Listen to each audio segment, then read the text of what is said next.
Welcome to the deep dive. Today we're diving into something pretty specific but with big implications. It's a local zoning matter in Fort Morgan, Colorado, zoning case number 25008, ANZO. It's looking at the annexation and proposed B-2 general business zoning for the brush addition parcels. Right. And, while it sounds local, this case is actually a fascinating little window, a micro study, really into how this new wave of advanced air mobility, or AM data, is changing how governments operate. Changing how? Like legally? Exactly. Yeah. Legally. Municipalities are moving past just needing, pretty pictures. Yeah. They're now demanding what we're calling certifiable ground truth.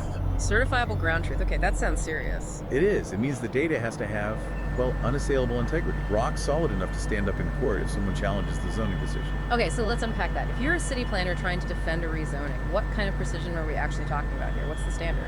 Well, the standard is basically driven by legal defensibility now. It means you have to prioritize technical accuracy, fidelity, over just getting it done quickly.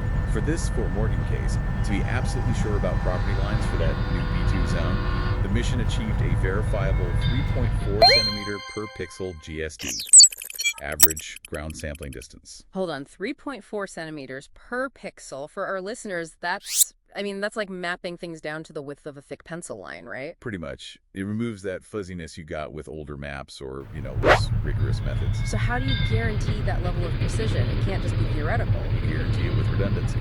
Lots of it. They flew with 80% forward overlap and 70% side overlap on the images. 80 and 70%, that seems really high. Doesn't that slow things down incredibly? I see here they had a limit speed to 4 meters per second or even less. Oh, absolutely it slows things down. But that's the trade-off for legal robustness. Yeah. That much overlap means you capture every single point on the ground multiple times from different angles. It eliminates shadows, corrects for distortions. It's essential for the math, the triangulation, to be accurate. Okay, so the operational cost buys you legal certainty. Precisely. And the result, look at the positional accuracy they measure. A total 3D RMS error of just 0.192 meters. 0.192 meters. So under 8 inches of total potential error across the entire 3D model of the site. That's tight.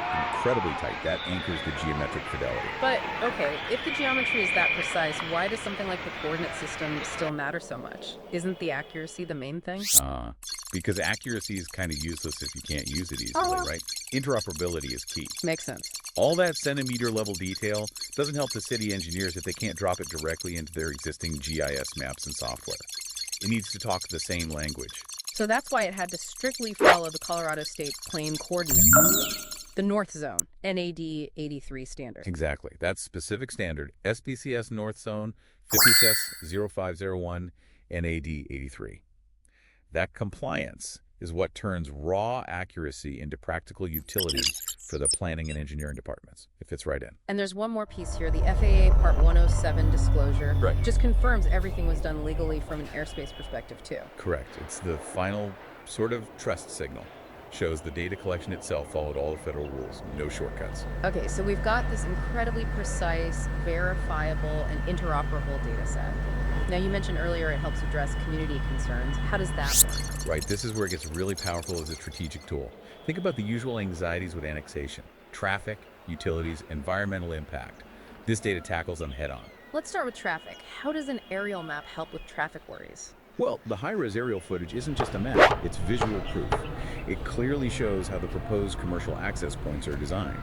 In this case, it confirms access is channeled directly onto West Brush Avenue, which is already a major road.